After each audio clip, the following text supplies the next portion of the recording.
Très bien, donc nous allons pouvoir commencer notre réunion.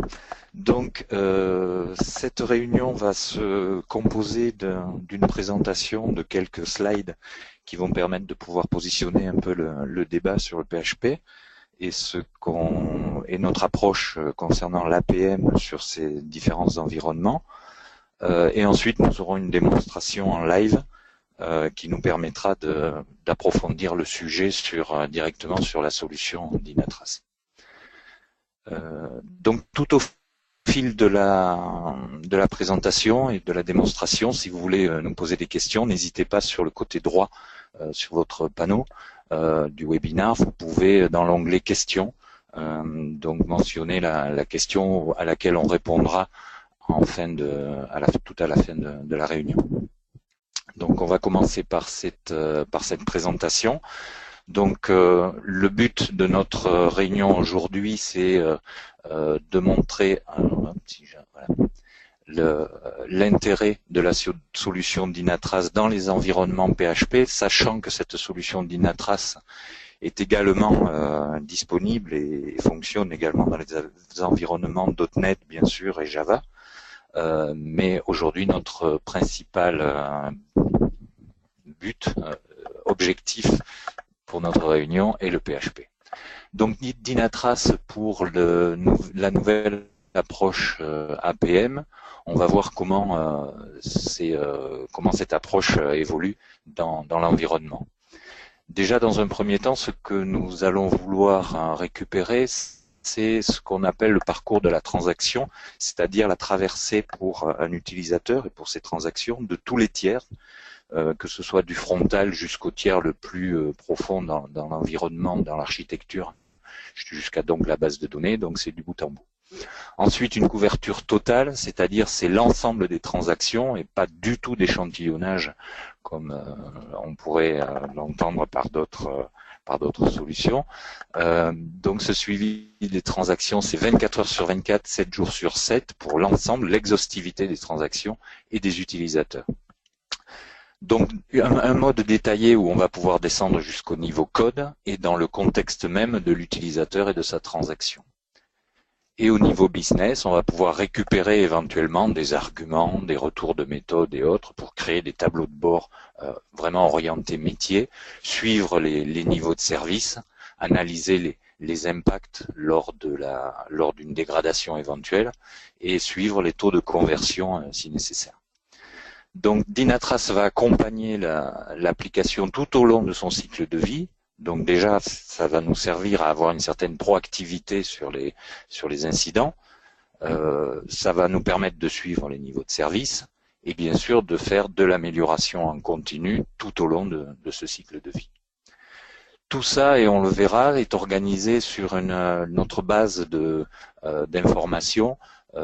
C'est le pure pass, c'est-à-dire c'est ce fameux parcours de la transaction, que ce soit pour un utilisateur, sa visite ou pour une action précise, donc on verra tout à l'heure.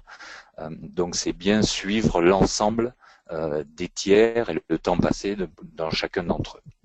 Donc ça c'est un exemple, c'est un tableau de bord orienté utilisateur bien sûr, où on va pouvoir localiser nos utilisateurs sur une map, que ce soit une map mondiale comme elle est là, ou qui pourrait très bien être régionale, etc.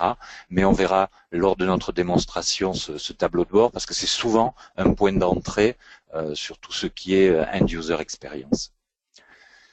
Donc ensuite on a une autre notion qui est la notion de visite pour l'utilisateur, c'est-à-dire qu'on va suivre l'utilisateur dès son premier login de page et tous ces clics, ce qu'on appelle des click actions, tout au long de sa navigation, d'un bout à l'autre de sa visite. Ça va nous permettre de voir combien elle va durer. Ça va nous permettre de voir éventuellement à quelle page l'utilisateur est sorti. Ça peut être des fois, c'est très souvent intéressant.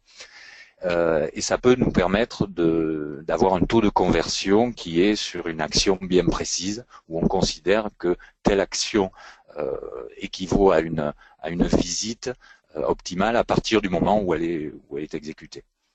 Donc on le verra avant le suivant. Donc ensuite, on aura bien sûr le détail pour chacun des user actions, que ce soit un loading de page, comme là c'est le cas, ou un click action, c'est-à-dire il a cliqué sur un bouton, l'utilisateur, et on aura l'ensemble des requêtes, que ce soit web ou que ce soit applicative, qui seront nécessaires à cette action utilisateur.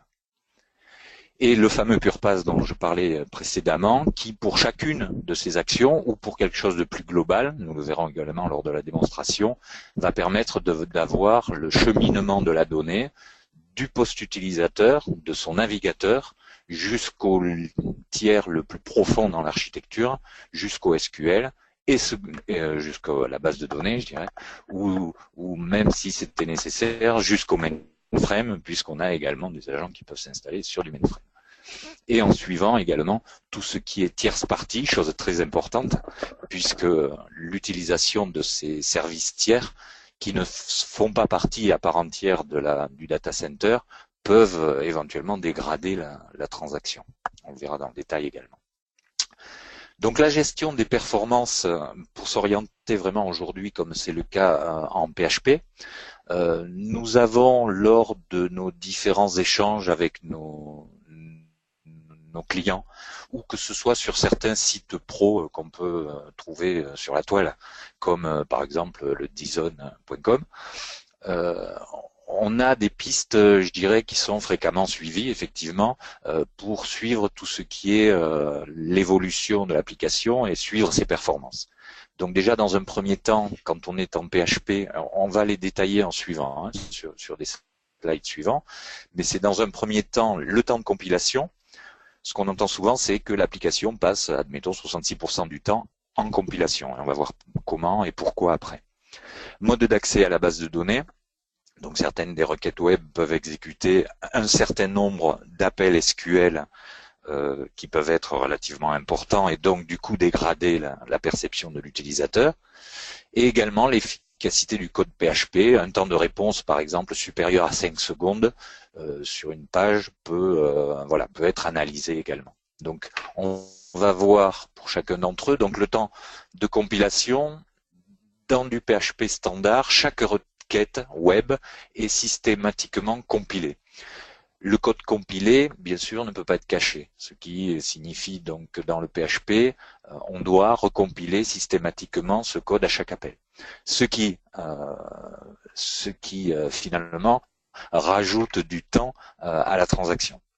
Donc, ce qu'on utilise fréquemment, c'est les accélérateurs PHP, comme voilà, il y en a quelques-uns cités ici, iAcceleratор, IonCube, etc., qui vont permettre de justement cacher ce bytecode pour éviter que cette compilation soit faite à chaque requête. Alors bien sûr, un grand nombre, si ce n'est tous ces accélérateurs, sont des freeware, en fait c'est du domaine public. Donc grâce à ces derniers, on voit que des facteurs d'optimisation de 2 à 7 sont souvent constatés, donc c'est, je dirais, plus que nécessaire. Alors si on utilise des frameworks, eux-mêmes, très souvent, ont leur propre accélérateur qui permet effectivement de pallier déjà à ces systèmes, à ce cache. Donc ensuite, au niveau de ces temps de compilation, on a la possibilité avec la solution de suivre certaines métriques.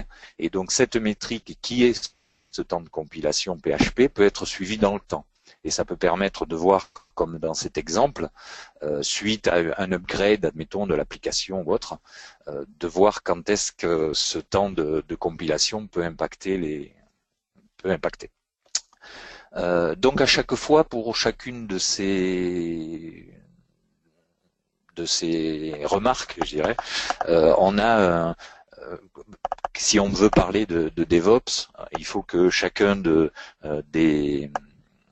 des entités puisse recueillir l'information et puisse être alertée, mais puisse avoir effectivement l'information nécessaire pour travailler. Donc quand on parle du temps de compilation, avec la solution Dynatrace, si on se place du côté des développeurs, ils vont pouvoir analyser bien sûr les temps de compilation du code PHP, mais si on se place du côté des testeurs, ils vont pouvoir surveiller les évolutions du temps de compilation de build en build pour effectivement identifier les régressions s'il y en a. Et au niveau des opérations, on va pouvoir mesurer l'impact de la compilation sur les temps de transaction globaux pour les utilisateurs. Donc on voit, et c'est la force de la solution Dynatrace, qu'on va pouvoir, que chacune des entités va pouvoir trouver des réponses à ces questions. Un deuxième point, c'est le mode d'accès à la base de données. Donc, comme pour toutes les applications, hein, que ce soit Java ou .NET, donc en PHP, on n'y loupe pas. Le problème le plus communément observé, effectivement, au niveau des requêtes SQL, est souvent la multiplication de l'exécution de la même requête pour une seule transaction utilisateur. Donc quand on parlait du pure pass tout à l'heure, on pourra très bien voir un utilisateur qui appelle sa transaction, qui passe par effectivement le serveur PHP, mais qui derrière nécessite effectivement un certain nombre de selects vers la base. Et donc bien sûr, la multiplication de ces selects fait que le temps de réponse global pour l'utilisateur, sa perception en tout cas, en est fortement dégradée. Donc sur ces modes d'accès à la base, pour contrôler ces problèmes d'accès en production, il suffit donc de monitorer le nombre d'exécutions des requêtes vers la base et de les comparer avec le nombre de transactions entrantes. C'est-à-dire que qu'est-ce qu'on fait là? On va voir en rouge les requêtes entrantes, c'est-à-dire c'est vraiment les requêtes, les actions utilisateurs, et conjointement on va pouvoir suivre le nombre de requêtes SQL qui sont lancées, voir si certaines actions ne nécessitent pas plus de requêtes qu'il n'est nécessaire, etc. Donc tout ça, c'est en live et on peut le suivre, comme je disais tout à l'heure, 24 heures sur 24 sur l'ensemble des utilisateurs. Donc là, si on revient à notre DevOps, on va voir que les développeurs vont pouvoir analyser finalement ces requêtes exécutées par le code aussi bien que par les librairies tierces parties. Les DBA vont suivre les exécutions SQL invoquées par le PHP et vont pouvoir discuter avec les développeurs pour optimiser, éventuellement choisir des procédures stockées ou voilà la façon d'aborder en tout cas ces requêtes bases de données. Du côté des testeurs, lors des jeux de test, ils vont pouvoir surveiller les charges des accès à la base et quelles données statiques invoquées fréquemment pourraient éventuellement être mises en cache, etc. Et l'avantage aussi au niveau du test, c'est que un seul test unitaire dans un premier temps va permettre d'avoir ce fameux pure pass pour telle transaction et on va pouvoir améliorer avant de lancer, si on fait un test de charge, le tir suivant pour justement éviter de répéter trop souvent ces tirs. On sait bien qu'ils sont relativement coûteux. Donc on va minimiser le nombre de tirs justement par une analyse fine du premier, enfin, ou au moins d'une transaction unitaire. Et au niveau des opérations, on va pouvoir monitorer les pics d'exécution SQL et comment éventuellement elles peuvent impacter le ressenti utilisateur.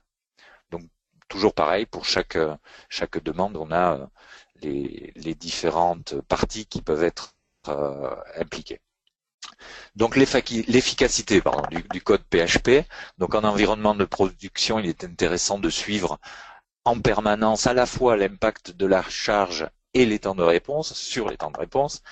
Et sur un même graphe, on va pouvoir comparer deux dimensions. Donc là, c'est à convenance, là c'est un exemple, hein, mais on va pouvoir comparer, admettons, les nouveaux utilisateurs ou une campagne marketing, etc.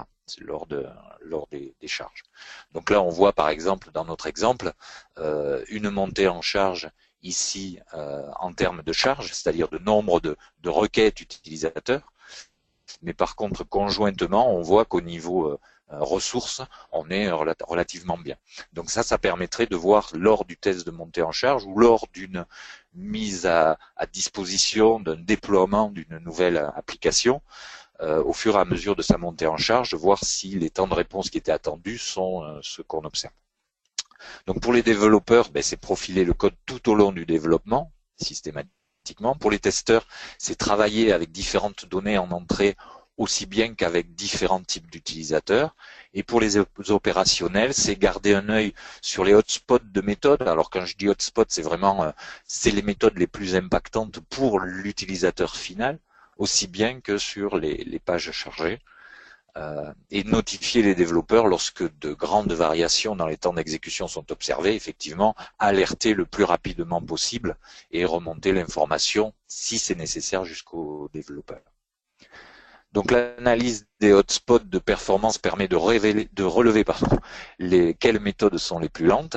Donc systématiquement, la solution va m'amener vers la vision des méthodes les plus impactantes pour toujours dans l'intérêt d'aller le plus rapidement et le plus vite à l'essentiel et pour pouvoir engager les ressources nécessaires au bon endroit. Donc tout ça, ça nécessite une certaine instrumentation, bien sûr. Donc cette instrumentation, dans un premier temps, on va installer l'environnement d'Inatrace. On voit qu'il faut un serveur d'Inatrace, le client, la partie cliente, où on peut utiliser également un web start, et également on utilise un collecteur.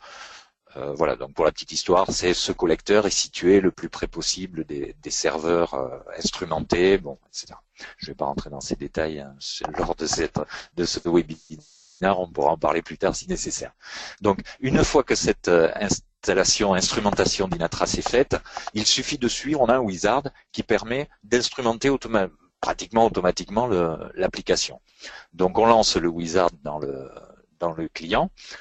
Dans l'étape 2, il va nous demander, on va injecter l'agent PHP dans le PHP Engine. Il est chargé comme une extension. Finalement, on va l'intégrer dans le fichier php.ini et on va le charger à ce niveau-là. L'étape 3, à partir du moment où on a un serveur web, ce qui est quand même assez souvent le cas, l'agent web serveur est utilisé comme proxy entre le collecteur et les modules chargés dans le serveur web et il sera configuré, voilà, c'est le plus important, dans le fichier dtws agent.ini pour être chargé bien sûr à chaque fois que le serveur web sera lancé. Et l'étape 4, bien sûr, on va instrumenter le serveur web Apache. Donc soit suivant l'environnement, si c'est de l'Apache, c'est l'HTTPD-conf, si c'est le Nginx, voilà, c'est différent. Voilà, suivant les différents environnements, le wizard va nous proposer la marche à suivre précisément. On aura carrément qu'à faire un copier-coller de la ligne pour le placer dans le bon fichier qui nous sera mentionné. Voilà, une fois que tout ça c'est fait, ben on va recueillir ce qu'on va voir maintenant lors de notre démonstration. Voilà. Donc là, je suis en live sur de la donnée réelle.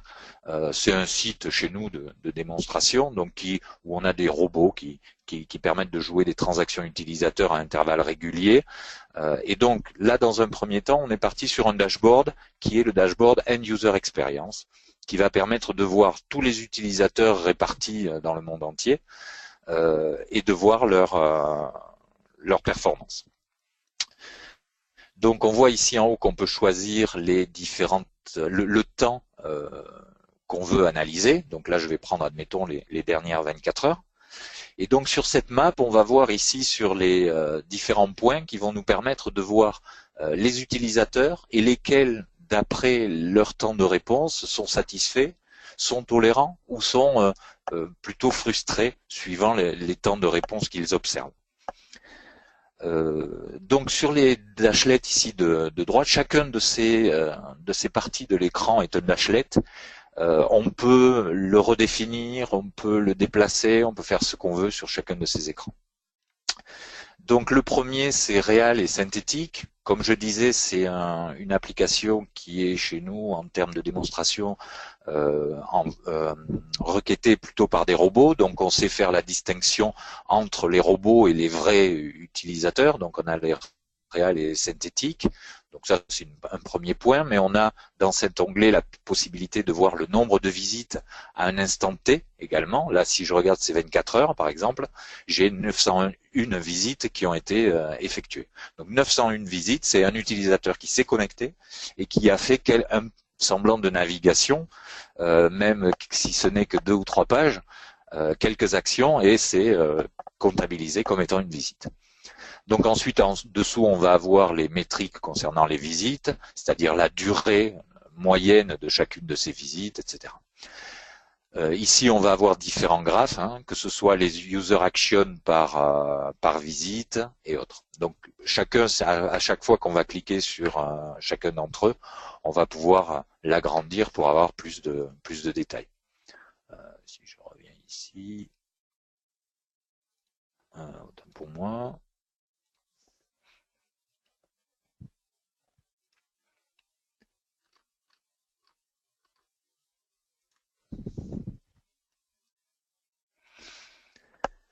Donc ensuite on va voir ici sur le panneau en bas différentes informations dans les différents onglets. Là ici on a le user action, alors je vais repasser sur les 30 minutes, je vais reprendre les 24 heures. Donc ça c'est toutes les actions utilisateurs tout au fil du temps. Ici on va avoir les user action time contribution, ça c'est très intéressant parce que ça va permettre de voir les actions utilisateurs, mais de pouvoir voir quel tiers est le plus contributeur. Déjà dans un premier temps, est-ce que c'est plutôt orienté serveur ou réseau? C'est une très bonne approche déjà pour faire une première root cause analysis. Ensuite, on va avoir les visites tout au fil du temps. Ça va nous permettre de voir les pics éventuellement dans la journée ou quand est-ce qu'éventuellement on peut avoir moins de visites, etc. Donc on aura comme ça différents graphes. Et ici on va avoir par cliente, par navigateur, on voit les Firefox, il pourra y avoir les Chrome, etc. Donc là nos robots utilisent principalement ces infos-là. Et donc par operating system. Donc tout ça c'est intéressant aussi pour les développeurs, pour savoir, admettons, si on a des utilisateurs qui sont plus impactés sur tel navigateur ou dans tel OS si nécessaire. Voilà. Donc ça, pour l'analyse, c'est quelque chose d'assez intéressant. Donc au niveau de cette map qu'on retrouve ici, on va pouvoir bien sûr zoomer dans les différentes zones. Donc si je prends par exemple la map Europe, on va voir les différentes zones. Et donc sur chacun de ces onglets, on va pouvoir voir ici par user action. Donc on voit le nombre de user action ici. Donc c'est vraiment le nombre d'actions utilisateurs. On va pouvoir voir de la même façon le nombre de visites terminées, je dirais. Donc depuis les dernières 24 heures, le nombre de visites qui se sont écoulées. Et ici, les actives visites, c'est les visites qu'on a en temps réel en ce moment, nos 3 visites utilisateurs. Donc si je reviens sur les visites complètes, je vais cliquer par exemple sur le nombre et je vais arriver sur la notion la plus fine, je dirais, au niveau de l'utilisateur. C'est vraiment visite par visite, qu'est-ce que l'utilisateur est venu faire. Donc si je prends par exemple un utilisateur qui a fait pas mal d'actions, 14 actions pour celui-là lors de sa visite, là, c'est sensiblement les mêmes, c'est forcément puisque c'est des robots qui jouent des transactions. Donc, si je prends l'utilisateur, on voit sa visite ici et on voit en dessous donc son loading de page, mais derrière tous ces click actions sur le click on login, sur search, etc. Donc, et pour chacun d'entre eux, on va avoir son temps de réponse et la contribution en termes de serveur ou de réseau, etc. Donc déjà, c'est une première vue. Si je prends en suivant un temps celle qui a duré, admettons, le plus de temps, je vais prendre celle-ci, on voit que celles qui sont effectivement coûteuses apparaissent ici avec une icône orange qui permettent de nous indiquer rapidement celles qui sont les plus impactantes. Donc là, je vais avoir des notions de drill down, c'est-à-dire que là, sur ce clic sur le bouton report qu'a fait notre utilisateur, je vais pouvoir venir voir décomposer toute sa transaction. C'est-à-dire ce clic sur le bouton report a nécessité toutes ces différentes sous-transactions qui sont là des web requests. Ça pourrait être de l'applicatif, on en verra tout à l'heure. Voilà. Donc ce clic sur report a nécessité tous ces chargements tout au fil du temps. Et ici nous allons avoir la possibilité également de voir l'API distribution, c'est-à-dire que cette requête-là, combien de temps on a passé dans telle ou telle API, que ce soit dans le PHP, que ce soit éventuellement dans la database, pour aller se connecter, lancer les différents selects, ou combien de temps on a passé dans le web server. Donc toujours pareil pour cette donnée précise. Dans le tri, ce qui était important dans l'arborescence ici, on a systématiquement mentionné, alors là il n'y en a pas eu de grosses impactantes, mais sinon on aurait les contributeurs qui seraient mentionnés, qui seraient surlignés d'une certaine couleur, qui nous permettrait de voir effectivement lequel était le plus impactant. Et le fameux PurePass dont je parlais tout à l'heure, qui va nous permettre de voir, lui, de son côté, quels sont les tiers traversés, toujours pareil pour ce clic sur le bouton Report. Donc on voit qu'on a passé 5 secondes 58, donc 80% du temps dans le navigateur là de notre robot, mais ça aurait pu être sur le poste utilisateur effectivement, et on va voir tout au long de la traversée jusqu'à la base de données ici, la traversée des différents tiers. Ici, l'icône qu'on voit pour chacun des serveurs traversés, on voit qu'il est en 3 dimensions, on a 3 parties, hein. Une partie transaction, qui va nous permettre en vert ou en rouge pour nous dire si une transaction est passée en erreur ou autre. On aura les process et on aura également en dessous ici les ressources du serveur présentées. Est-ce qu'on n'a pas des problèmes de CPU à un instant T, de mémoire, etc. Donc ça va être présenté tout au fil de la transaction. Et quand on va arriver au SQL, on va pouvoir voir jusqu'aux différentes aux différentes requêtes qui ont été appelées, invoquées justement pour cette transaction précise. Donc le clic sur le bouton qu'on a vu de notre utilisateur a nécessité toutes ces requêtes SQL. Ça c'est très important d'avoir justement cet empilage et cette vision de l'action utilisateur jusqu'au plus fin de l'information.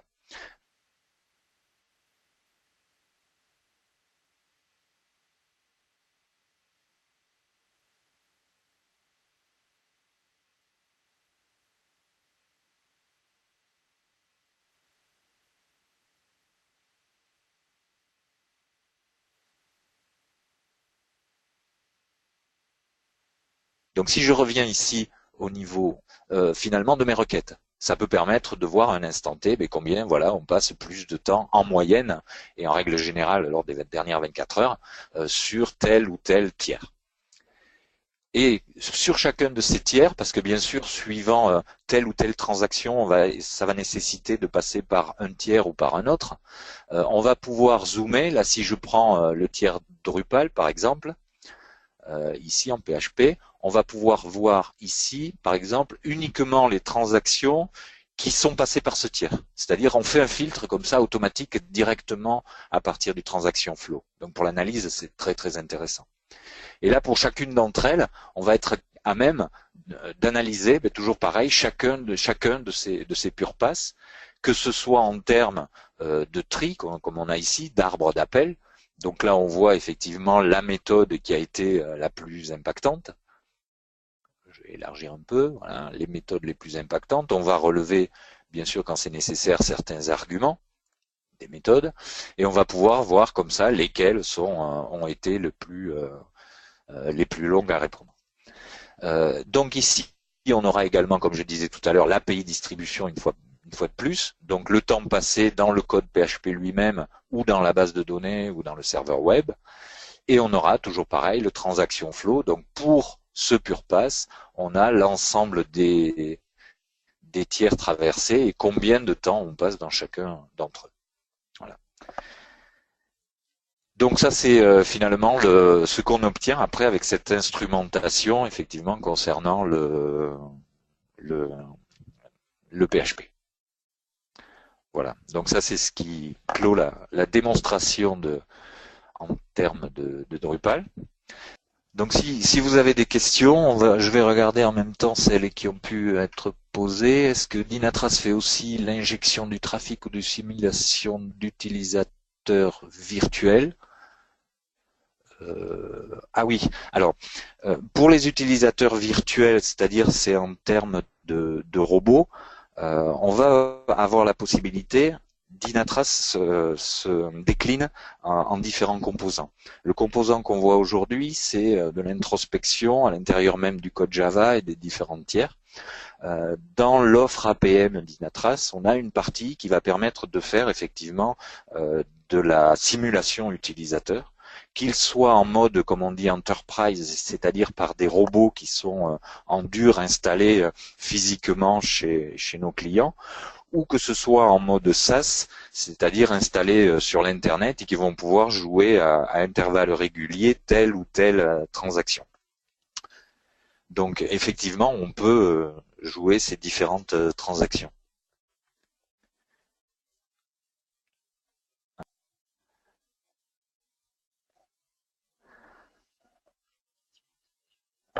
Alors au niveau Ah oui, on a une autre question, c'est concernant l'implémentation de la solution. Donc c'est quelque chose qui est très rapide. On le voit nous, entre autres par exemple lors d'époques que nous faisons. J'étais encore hier sur une, et effectivement le temps d'installer un serveur web et son application, ça nécessite c'est l'installation de l'agent lui-même. Donc c'est un MSI qui est installé en 2 clics de souris, ça prend 5 minutes sur chacun des tiers. C'est ensuite le rajout de la ligne qui est proposée par le wizard dans chacun des tiers. C'est bien sûr, et ça c'est forcément, c'est obligatoire, c'est une relance du serveur web et du serveur d'application. Et donc tout ça, ça nécessite à peu près une demi-heure, voire 1 heure d'instrumentation. À partir du moment où ça c'est fait, derrière, tous les utilisateurs qui viennent se connecter sont immédiatement vus. Donc je dirais dans la demi-journée, on a à la fois l'instrumentation et une vue sur les premières transactions. Une autre question qui était concernant l'overhead. Alors, chose très intéressante, c'est que quand on dit que c'est des agents de nouvelle génération, c'est qu'on n'est pas installé du tout dans tout ce qui est in-memory comme on faisait auparavant. Aujourd'hui, on est vraiment à l'extérieur de tous les engines et finalement, on va taguer les transactions ou les requêtes en entrée-sortie des différents tiers. Ce qui fait qu'on va impacter le moins possible la transaction ou la requête utilisateur. Alors ce qu'on fait, c'est qu'on garantit un certain overhead, et de ne pas le dépasser en tout cas, et on prend de la marge, je dirais. Donc cet overhead est surtout calculé en termes de temps de réponse. C'est non plus en termes de CPU ni de mémoire, puisque on voit même plus l'impact, je dirais. Donc on préfère le garantir en termes de temps de réponse pour l'utilisateur. Et il n'a pas été vu aujourd'hui un temps de réponse qui a pu être supérieur, enfin augmenté de plus de 1% ou 1% et demi de plus avec ou sans instrumentation. Même un client chez nous, un des plus instrumentés en termes, mais justement on le voit à l'écran, c'est Halluciné, qui a fait l'analyse effectivement avant et après instrumentation, même au même moment sur des serveurs instrumentés et sur des serveurs non instrumentés, et ils n'ont pas pu voir d'overhead précis sur le temps de réponse. Nous, on garantit en tout cas 3% d'overhead maximum en termes de temps de réponse pour l'utilisateur. C'est-à-dire l'utilisateur final n'aura pas plus de 3% de temps de réponse en plus parce qu'on est instrumenté. Et comme je disais tout à l'heure, on prend beaucoup de marge. Donc ensuite, quel niveau de connaissance de l'application doit-on avoir? Il faut connaître le code, les méthodes. Je suis à la prod et je ne connais pas le code de l'application. Alors personnellement, quand je fais des POC chez mes clients, comme justement c'était le cas hier, je ne connais absolument pas les codes de l'application. Personnellement, je ne suis pas du tout développeur. Je viens plutôt du monde du réseau. Donc, je dirais qu'il ne faut absolument pas être développeur pour installer déjà dans un premier temps la partie introspection. L'analyse, les premières analyses en tout cas en termes de temps de réponse, de visite, etc., ce n'est absolument pas, je dirais, lié au code, donc il y a pas du tout à être développeur. C'est que quand on va zoomer effectivement dans le code et descendre au plus profond de l'introspection, où là, on va pouvoir fournir aux développeurs l'information. C'est-à-dire que chacune des transactions, ah oui, je ne l'ai pas montré tout à l'heure lors de la démonstration, mais chacune des transactions ou de ces fameux user actions de l'utilisateur peut être enregistrée. C'est ce qu'on appelle une session. Et à partir du moment où il est enregistré, on peut le transmettre à un développeur ou à une personne tierce qui va pouvoir faire l'analyse avec tout le contexte, c'est-à-dire qu'il n'aura uniquement que le contexte, admettons, de ce user action, et il aura vraiment tout le contexte jusqu'à la base de données avec tous les selects, le code, etc.